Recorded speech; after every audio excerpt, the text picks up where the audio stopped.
This is Hopus Raider with a review for Final Fantasy 16. Now that I have 90 hours in the game, and one word to describe the game, it's just epic. From the big icon battles to the music, and it's just a really good game. Now, I know this review is a little late, but I kind of want to give it time to breathe and see how it was received.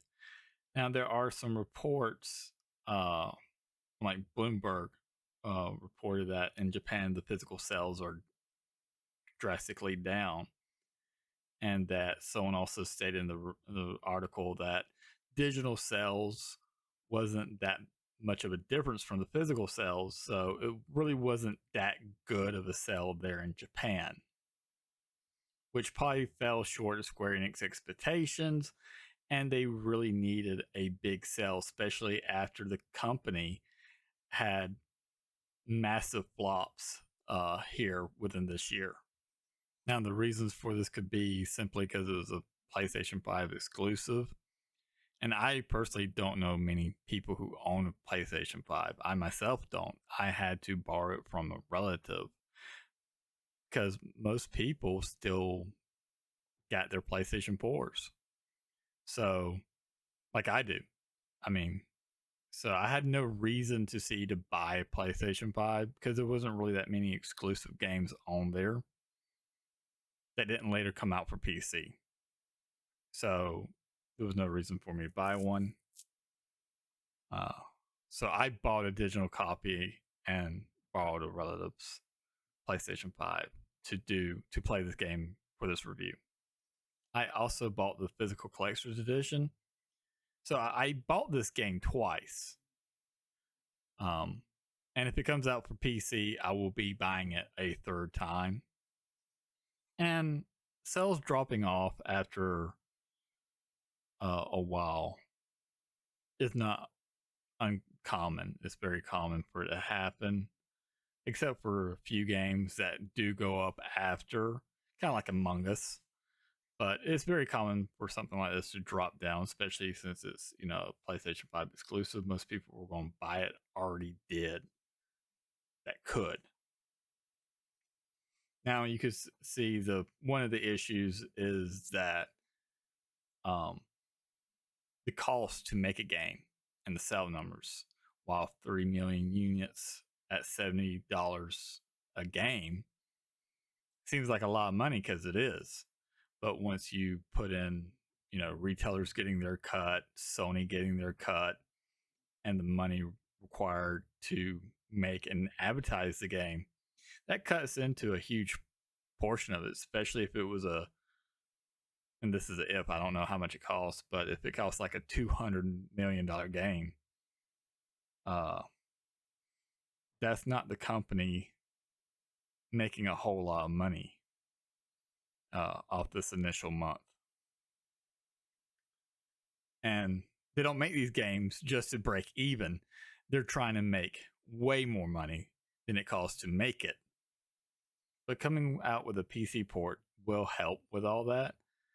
But Final Fantasy 15 did sell 5 million copies in the first day or few days, and it was a failure because of the style combat. The story was unfinished. There was a whole lot that was wrong with it.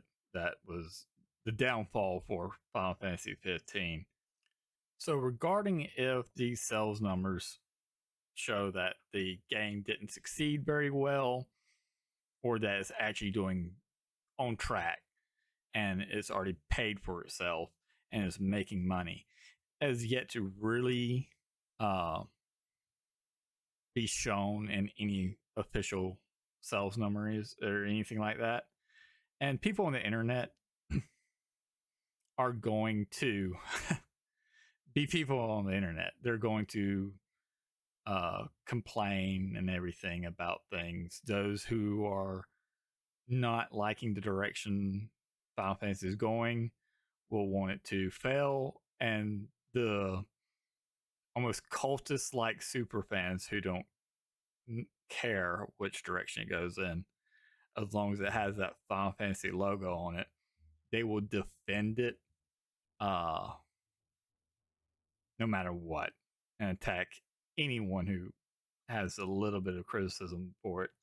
So you're going to have those two extreme viewpoints. I'm going to try to give you an honest review of not being one of the other type. I'm going to give you a more down to earth, honest review of this game. And as a game, regardless if it of Final Fantasy franchise, it's a good game. Like honestly, the gameplay is quite solid. There was some issues with the motion blur, and some were reporting overheating of their PlayStations. Not sure if that was very many or actual issue or with the game itself, but I heard reports of it. I'm going to give you a review based on my experience. So, all those things I never experienced really, except for some of the motion blur was kind of put off uh, by, but I'm mostly a story type guy, story type elements, tropes, stuff like that. Did it work well? Did it not work well? I'm going to give you an overview, but I will focus on the story stuff. I'm going to do a non spoiler of the story review first, and then a more in depth spoiler uh, one after. So you'll have plenty of times to click off the video before then. And this video is already getting a little bit long, but I want to touch up on the sales uh, debate, drama, you could say, over the game before I got into the review. The setting for Final Fantasy 16 is a medieval fantasy one, and it does really good when you see the villages and stuff like that. You really do get that feel. And the theme for the plot is revenge driven. So every character kind of has a revenge motivator for them. You can tell that the game is heavily inspired by Game of Thrones, where they probably took points in the series that were interesting, and they kind of added those into the game. Like the father of Clive is clearly supposed to be like a Sean Bean, Ned Stark character. And there's also an enemy type that you can kind of clearly tell that is White Walker inspired without them being zombies.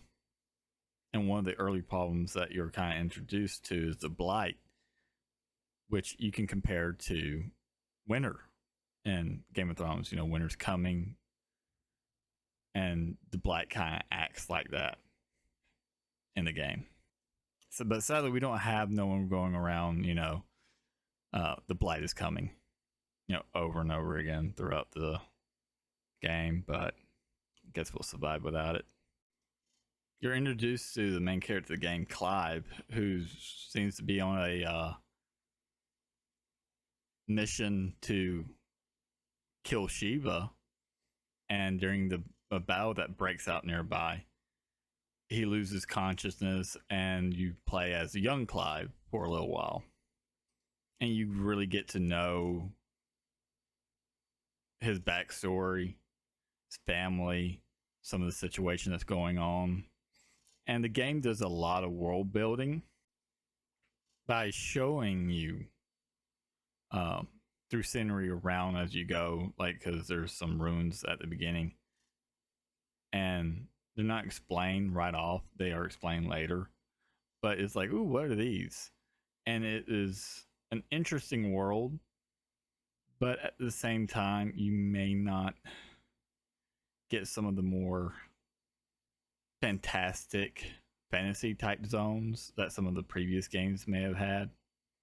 It feels mostly kind of desolate sometimes, but that's just to help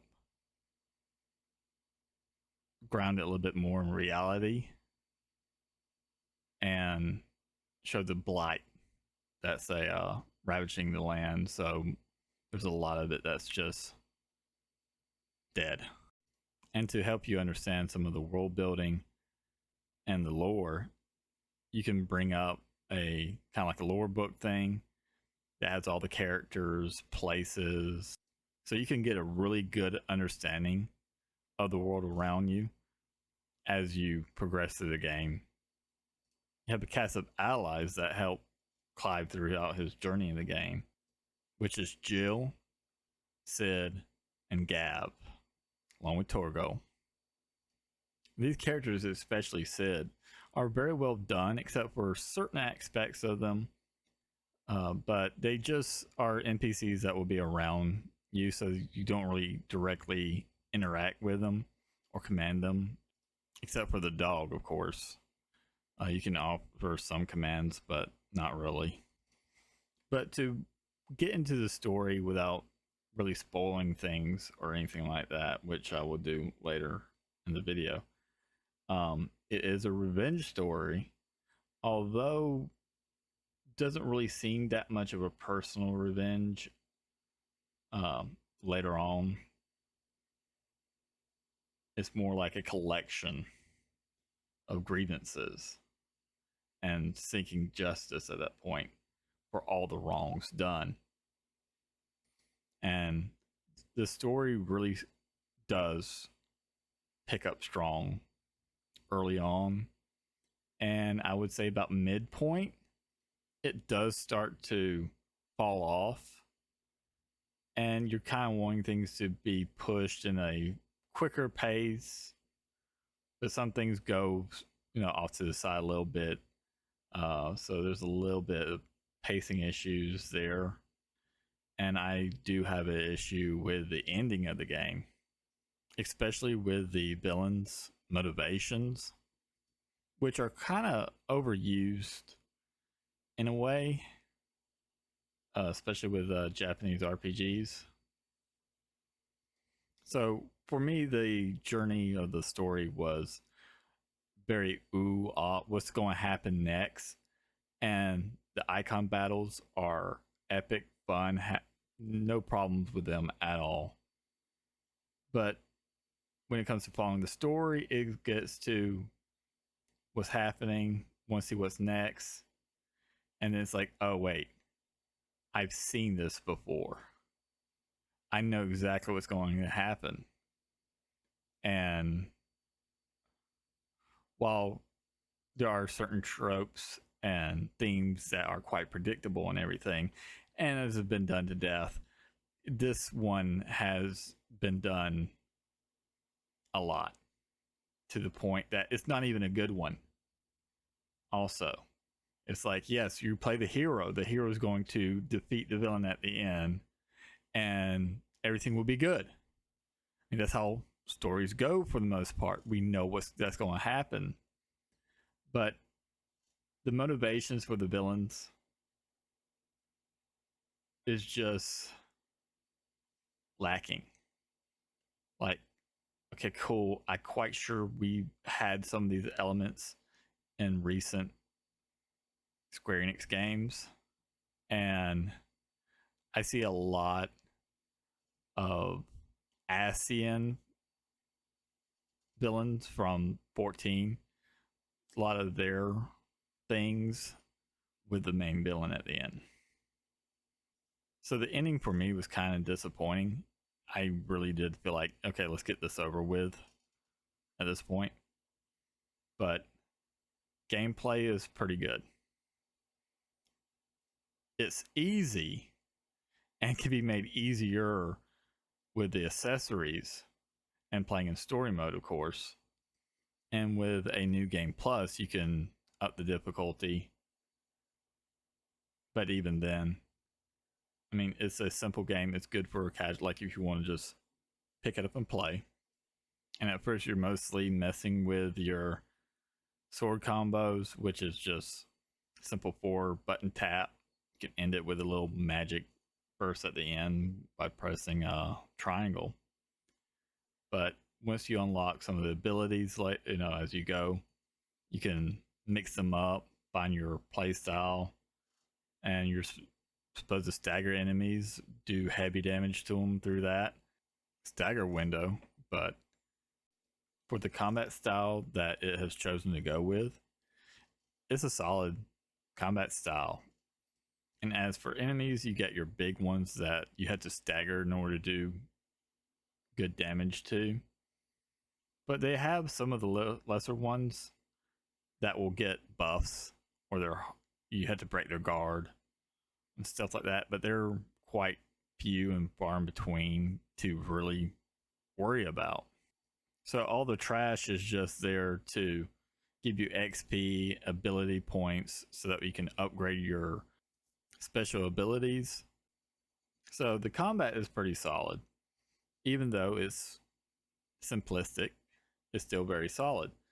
When it comes to armor, gear, that's also kind of simplistic.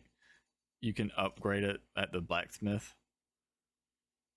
or buy some pieces, but you'll mostly be upgrading at the blacksmith, and you can find some pieces in boxes as you go. So it's not really a big deal. As long as you're upgrading it as you get new stuff, you won't fall behind or feel like you're underpowered. And there are side quests that will unlock more potions, stronger potions, and stuff like that. They'll have a plus symbol on them, so make sure you do those whenever they appear, so that way you don't miss out on all those upgrades. Now, at first, the game does feel very linear, and same thing with the side quests. They didn't really feel all that great at first, but they get better, and the game, of course, opens up. And side quests will go from simply, delivering food to people around you to some really dark, twisted type quests. And some of the side quests I do find to be really enjoyable. They really add to the world and how people treat the bearers, the people who are born with the ability to use magic and are enslaved simply because they can use magic and not the crystals. And to me, and that aspect is where this game really shines in the storytelling, where people have access to magic crystals for water, fire, all kinds of things. You can use it for attacks and stuff, as some enemy types do. But people who can use magic without all that are deemed as non-human. They're enslaved, and it is universally accepted. And the fates of the bearers are just tragic. And one thing that this game should be praised for, other than the icon battles, which are awesome, in the music, it should be that aspect of the story, because it is unique. It's done really well with only just very few flaws in it that might have been overlooked.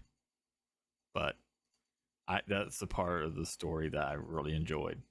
So, without getting into a whole lot, I would give this game a 7 out of 10. Is it worth $70? Not sure.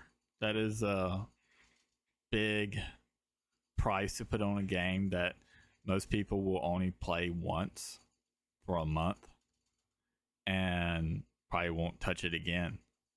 If the price tag doesn't bother you, I say definitely get it. There should be some DLC down the road to help add to it. So if you're not turned off by the price tag or the fact that it's an action RPG, this is a definitely must play. Now, my issues with the storyline can easily be dismissed by someone who isn't really big in storytelling or knowledge when it comes to the mythos of fantasy and how they should be structured. And I'll get into all that in the spoiler section, which is happening right now. So if you don't want to be spoiled on any of the main plots of the game. And now it's the time to end the video. Thank you for watching. Like and subscribe. I will have far more videos coming out pretty soon. Okay, I'm going to start the spoiler portion of this review, and it's going to be more critical of kind of more things that stick out that I kind of didn't like. Because the things that they get right, you don't really notice that much. It just fills in place. It doesn't stick out like a sore thumb at you. So I already gave it a pretty good, praise that it is a good story. The gameplay is decent, but there are portions of the story that really do knock you out of the immersion of it. At the beginning of the game, you're introduced to Clive, who's on a mission to kill the dominant Shiva just before a big battle breaks out. This battle between the Dalmacs and the Ironbloods looks good, but the problem is they're just throwing themselves at each other. There's no real formations or command structure whatsoever. And no one has shields. This is the weirdest thing about this game, is that no one has shields. I mean, there's no shield walls. It's just unusual because later on, when you go through the story as young Clive, you're being trained to be a shield of the duchy. And it's like, so far I've seen no shields, as if it's not a thing that exists in this world. So the battle's chaotic, and it cuts to a nearby fortress where the leadership of the Republic is trying to get support from the King of Waloed to send his knights to help their forces who are losing. And he declines, and they have this whole back and forth that kind of shows that the leadership of the Dalmatian Republic are just incompetent. And it introduces most of the villains in this game: King of Waloed, Benedicta, and Hugo. And instantly, you don't like any of them, because Hugo's being an ass to his own side, which isn't proper to show such disregard for the command or your fellows in front of your allies. Is just completely disrespectful. So it's like, okay, he's in it for himself. It goes back to the battle, shows Titan appear. He's killing his own men along with the Ironbloods. And it's like, you lead with that. It's like there's no real battle planning or strategy in any of the battles that you see take place within this game. It's all, there's two groups fighting each other, and then Giant Icons comes in and kills people on both sides. It's impractical. That's not how like real military leaders would plan their assaults. So when Hugo walks out of the room, Benedicta, who's on the Waloed side, follows him, and you can see that they had some type of relationship going on behind everyone's back. And you get a sense that she's clearly manipulating him. So this adds all to the story, where like, okay, people are playing each other. There's plays being, done in the shadows. It's more like the actual warfare isn't important, but the things that go behind the scenes a little bit more interesting. And you get the big battle between Well, it's actually not really, while the battle is big, it's kind of short battle between Sheba and Titan while you're running around as Clive, dodging stuff. And I would say this is one of the major flaws of the game is that they pick for what looks cool to trump things that look like they fit. Like for some reason they couldn't come up with a way to make the scene work out where it both looks cool and would be something that would be done realistically.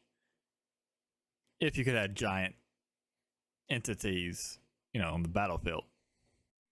Clive loses consciousness while he's trying to dodge all the collateral damage done by the battle between Titan and Sheba. And you kind of play as young Clive before all the current events is going on. And it's a good way to set up background to the character along with their family ties and some of the plot motivations going forward. For me, this is probably my favorite part of the game because you do get a lot of Game of Thrones feels throughout this segment where Clive's father is very much Sean Bean. You're also introduced to Jill, who is a ward, kind of like Greyjoy was. And Clive's mother is very much of a Cersei's type character, where instead of loving all of her children, she's more of she doesn't like Clive because he didn't become the dominant like Joshua did, and she dotes on Joshua and sees Clive almost as someone other person's child. And one reason for this is that it could be more of a failing that she sees on her side for her firstborn child not being the dominant of Phoenix. Because as you see her character unfold, she puts a heavy thing on breeding, where is discussed that only their family does the dominant Phoenix appear because they do it through careful breeding. And for her child not to be a dominant the first time could be seen as a failure. So when Joshua came along and he was chosen to be the dominant of Phoenix, she felt like, okay, things are good with this child. The first one was a failure, probably made her feel like a failure. So she put all of her resentment on him. And one thing about this game that you could say is good or bad is that all the good characters you like. All the bad characters, you will instantly despise them. Now, personally, I like where some of the good characters you kind of hate and some of the bad characters you kind of like enjoy to like, even though they're bad. So Clive Fathers appears, talks about they're about to go fight some Iron Bloods who's going to invade them. And first they're going to have to go and do the ritual at Phoenix Gate for the younger brother Joshua to awaken to his Phoenix. And when you get to Phoenix Gate, there's a bit of a celebration going on. They're feasting. And this is when they're attacked. They don't really have anyone guarding the place. They had like 2 people at the gate that were doing a half-assed job. They got killed. The enemy infiltrated. And there was some that was already among the ranks. And it's like, does no one not know who's within their close personal guard?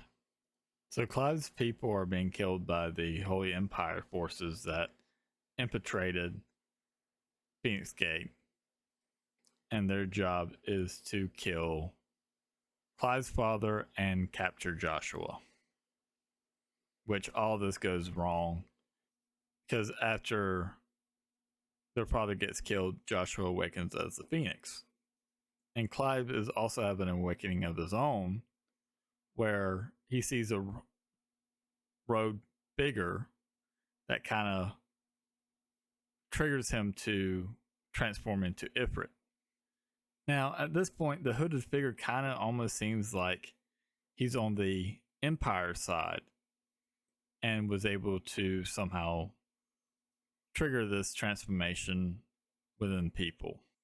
Because after Clive loses control, transforms, you have the whole battle with Ifrit and Phoenix. Ifrit kills the Phoenix, presumably. After everything is settled, the Empire forces is going through everything where they find Clive and they aren't surprised about Ifrit at all.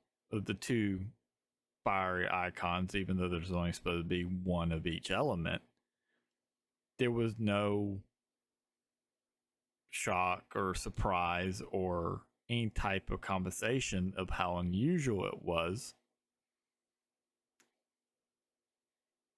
And it's revealed that Clive's mother is the one who sold them out to the Empire. And at first she wanted Clive killed, but then she changed her mind for him to be made into a slave to the Empire to be a soldier. But a lot of the plot elements here, you can really point to Game of Thrones at how it was inspired.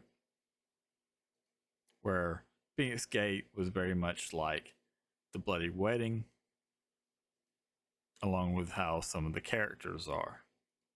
And then you go back to Clive regaining consciousness. Now, I saw some artwork of Clive, Jill, and Joshua while they're younger.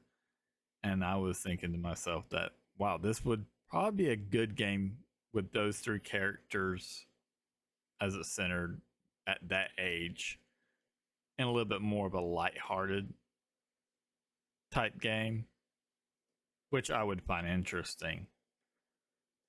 But when Clive regains consciousness and his team goes and meets up with the Ironbloods to kill Shiva, after a battle, he recognizes that Shiva is actually Jill and decides to protect her instead. And here comes the next real big plot hole is the bearers, the slaves, the ones with the tattoos. People can use magic. There's nothing really binding them from rebelling if they so choose to, other than the threat of death from another. But these guys who are on their own could easily rebel, run away, or whatever. It's just the threat of them being fugitives is what's preventing them from doing so. So Clive and Jill get surrounded by the Ironbloods and they're rescued by Sid. And for me, this is one of the more interesting incarnations of Sid within the Final Fantasy series. I would say he's probably my favorite character in this game and one of my favorite Sids out of the set of them. So Clive and Jill join Sid and his merry little band trying to save bears and make a better life for themselves, or how Sid puts it, a way for them to die on their own terms. And this is where Clive wants to get revenge on the man who killed his brother, even though it was him. And he kind of had a outer body experience with it all when he was Ifrit. So it's kind of weird on that one of how he doesn't know that Ifrit's him. And when he had the outer body experience of seeing Ifrit killing the Phoenix, he said he was going to kill them, stop it, because it's like, how else would he have that perspective of knowing that's going on without, seeing it as himself on the ground. I think it would have been better or less confusing if the dialogue with Clive wasn't so clear when he was telling Ifrit to stop. You know, I'll kill you for killing my brother. If they had it more where he kind of knew it was him, they could have it where he repressed those memories, and it would be make a little bit more sense later on when he comes to terms that he is Ifrit and he did that to Joshua. But that kind of stops his revenge plot some. And the major theme for this game is revenge. Because later on it's found out that Joshua is still alive. So his need for revenge isn't as strong as other characters in the game. And it shifts from revenge for Joshua to kind of like how the world is, society is as a whole, with the bears being treated as if they're not human and disposable, and even the dominants themselves. So the beginning of the game is really great. The midsection of the game, the pacing kind of drops, especially after the time skip, and it being a 5-year time skip felt like it was too long because not a lot developed in between that time skip, such as Clive and Jill's relationship went nowhere. Only thing they really did was relocate, and some of these things that happen in the other places of the world could have easily changed in just 6 months. Also, in this middle section, you go through Jill's little bit of her revenge against the Iron Blood, which isn't very well fleshed out. So you don't get much in her character development other than her relationship with Clive. So it kind of counts as both. And I feel like Jill has been underserved in this game because her and Shiva seems to be rather weak compared to the other icons. And she's just mostly not really doing anything that active or important to show that she can truly stand side to side with Clive. Benedicta, she still counts as the early part of the game, but she felt like a more interesting character. She served her purpose in the plot very well. Hugo was very interesting at first, especially after he attacked the capital of the duchy. And that fight was very cool. But I do feel like that was dragged on a little bit long, but it was so you can have a big battle with Titan Loss, which was great. But he didn't really serve the plot much other than to show another character with a revenge theme and to be a nuisance. Dion of the Holy Empire confronts his father about the choices of making his younger half-brother emperor. He sees it as his stepmother's plotting to gain more control over the empire and just really being a tyrant while thinking of nothing of the people they're supposed to serve. Clive and Jill, on their way to destroy a mother crystal, confronts Clive's mother, reunites with Joshua, and confronts a out of control Bahamut. Before the battle, Clive's mother's ambitions is revealed, why she did the things she did, which was all for a child to be born, which I feel like she has actually done most of the evil deeds in the game, such as hunting down bears, the massacre at Phoenix Gate. She is responsible for a lot of the bad stuff that is currently going on. After you beat Bahamut, it is revealed that her third son is actually a vessel of Ultima. And then you confront Barnabas, who nearly kills Clive, and Jill gets captured again. Now, Barnabas' backstory could have had a little bit to it. Wasn't much very well fleshed out, other than his mother was part of a cult that he also believed in. And he became king, and for doing Ultima's building, he has an age for the past 40 years. Now, his motivations are kind of cliche almost. It's a reoccurring thing in a lot of the Japanese RPGs where he's okay with humanity just losing all free will, that humanity's evil and shouldn't have the right to live or have freedom or free will at all. And while he is someone powerful enough to nearly kill Clive, he's a villain. Didn't really offer a whole lot. And that was kind of disappointing. And now all that's left is the big bad of the game, which is Ultima, or the Ultima Collective.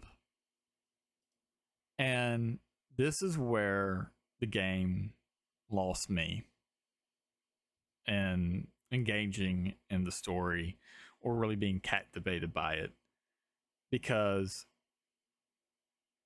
it is something that they have done so much here recently that it's like, I know the song and dance. It's defy fate and kill God. That's really what it boils down to, because Ultima is a godlike being who created humanity to serve their own purposes, and somehow humanity gained a free will. So it kind of goes from a revenge story to the indomitable spirit of man, even though man isn't supposed to have this indomitable spirit that it somehow just got, which not really explained. You would think a being that could create humans could limit to what they could do or experience instead of just gaining free will somehow. And with Ultima not going to allow humans to live any longer once his grand scheme comes to fruition, it becomes kind of like a battle of which species gets to survive. So Ultima's people learn magic, and in their use of magic, somehow brought the blight upon them in their world or wherever they're from. And their only way forward is to escape it by giving up their bodies and go to another place, same world that the game takes place in, and start new. And here you start to see a little similarities between Ultima and the Ascians of Final Fantasy XIV. Both gave up the flesh so that way they can transverse the rifts, and which is similar to what Ultima does. They're both trying to manipulate the way society develops, and they're going to sacrifice the population for themselves. So this I found to be just like, I was ready for the game to end at this point, even with Clive dying along with Joshua and everything. I had no emotional impact on me whatsoever. So you would think Clive dying would be like subverting expectations, since you're killing off the main character of the game. But considering the fact that they use Game of Thrones for a lot of the inspiration, it's more par for the course. And another thing that they messed up the ending with is the blight. Because even when the Ultima was dying, he was like, well, there's still the blight for you to contend with. And Clyde was like, well, we'll deal with it somehow. And then you get a time jump again with some kids playing. And there's a book, Final Fantasy, that was written by Joshua. And it's like magic's no longer a thing anymore. And it's like the blight's no longer an issue, that somehow got solved.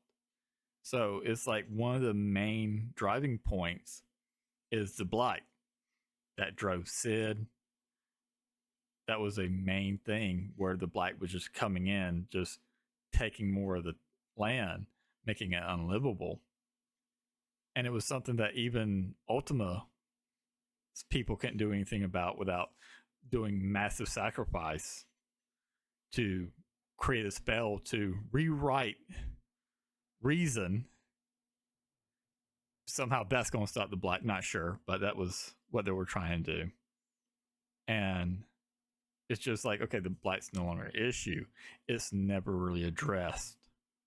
And I find that to be a major story flaw unless they addressed it in DLC and you're playing as Jill, who's the one that figures it out. So my final thoughts on it is that the game is very well done. It looks good. I love the character designs. Just top marks on all that, the looks and everything. Combat solid. Yeah, it's on the easier side, but this is for more of a casual play anyways. Story wise, it shines in moments, and then in the, I would say, when the big moments where you're supposed to have the payoff at, they really drop the ball on it. So if you're someone who plays a lot of Japanese RPGs, you'll see a lot of the similar themes, and you're kind of like, oh, okay, yeah, we've seen this one before. But if you're not going to really notice it, and you'll be just happy with it. Overall, I give this game a 7 out of 10. And I recommend people to play the game because it is an enjoyable experience. This has been Hopus Raider with a Final Fantasy 16 game review. I'll be having some Final Fantasy 14 content coming up pretty soon. So subscribe if you were interested in that at all. And I should be doing some unboxing videos for figurines and stuff. So I hope you'll check out the content that I'll be bringing within the next few weeks. So till then.